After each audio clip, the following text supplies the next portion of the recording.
Assalamualaikum warahmatullahi wabarakatuh. Bagaimana kabarnya anak-anak? Alhamdulillah, luar biasa. Allahu Akbar. Ya, harus semangat ya. Sebelum mulai pelajaran, kita berdoa terlebih dahulu ya.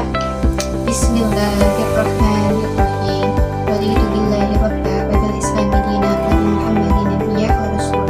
Rabbi shrah li sadri wa yassir li amri wa hlul 'uqdatam min lisani yafqahu qawli. Amin. Hari ini kita akan belajar tentang sex education. Anak-anak harus tahu ya bagian tubuh mana yang tidak boleh disentuh oleh orang lain, seperti mulut, dada, kemaluan, sekitar paha, dan pantat. Anak-anak harus tahu ya bagian tubuh mana yang tidak boleh disentuh oleh orang lain kecuali dokter yang memeriksa, ayah dan ibu. Jika ada orang lain yang mengajak kalian pergi dan memberi permen atau permainan, kalian jangan terima ya. Dan apabila orang itu mulai cium-cium pipi, pegang-pegang, dan lain sebagainya, kalian harus lari.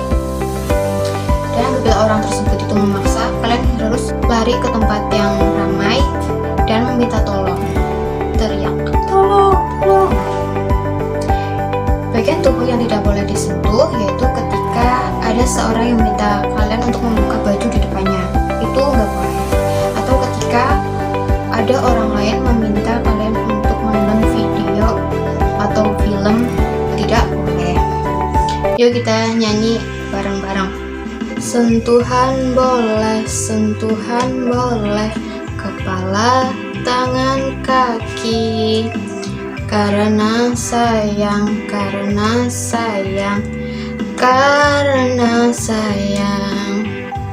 Sentuhan tidak boleh, yang tertutup baju dalam. Hanya diriku yang boleh menyentuh. Sentuhan boleh, kepala, tangan, kaki. Karena sayang.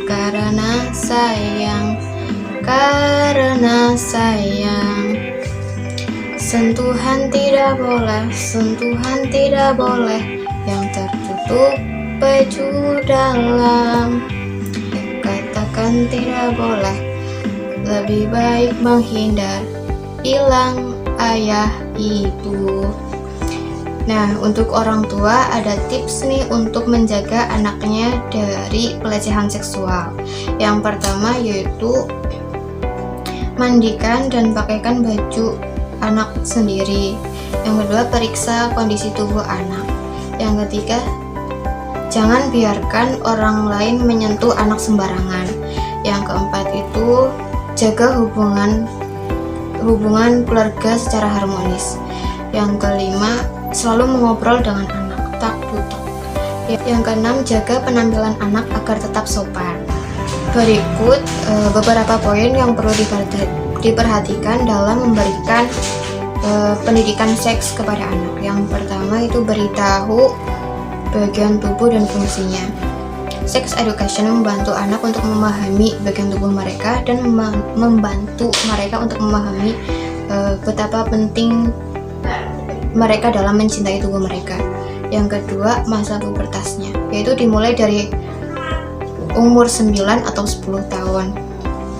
Sebelum memasuki masa pubertas, tidak ada salahnya kita sebagai orang tua untuk menjelaskan perubahan apa saja yang ada pada tubuh mereka ketika masa pubertas, baik laki-laki maupun perempuan, seperti mimpi basah dan menstruasi. Yang ketiga yaitu aktivitas seksual. Pada usia ini, anak mungkin sudah mulai menaruh perhatian terhadap lawan jenis. Maka dari itu, sudah sepatutnya untuk mengajarkan kepada anak mengenai hubungan dengan lawan jenis, seperti Sinta sama Jojo. Sekarang boleh sentuhan, tapi kalau misalkan udah dewasa nggak boleh sentuhan karena bukan mahram. Ciuman dan pelukan juga merupakan aktivitas seksual, jadi tidak boleh. Kemudian sampaikan resiko yang mungkin terjadi oleh anak seusianya jika melakukan aktivitas seksual. Bukan untuk menakut-nakuti, hal ini dilakukan dengan maksud anak agar bisa bertanggung jawab atas dirinya sendiri ketika tidak dalam pengawasan orang tua. Dikutip dari Journal of the American Academy of Pediatrics,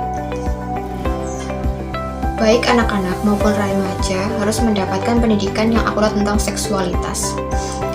Ketika seorang anak yang tidak mendapatkan pendidikan seksual secara dini, sementara orang-orang yang mengincar anak tersebut ada di sekelilingnya, ketika terjadi pelecehan seksual, anak tersebut menganggap bahwa hal itu bukanlah masalah. Untuk itu, kita sebagai orang tua, orang dewasa, guru harus menjaga anak didik kita supaya dalam keadaan selamat. Demikian presentasi dari saya. Wabillahi taufiq wal hidayah. Wassalamualaikum warahmatullahi wabarakatuh.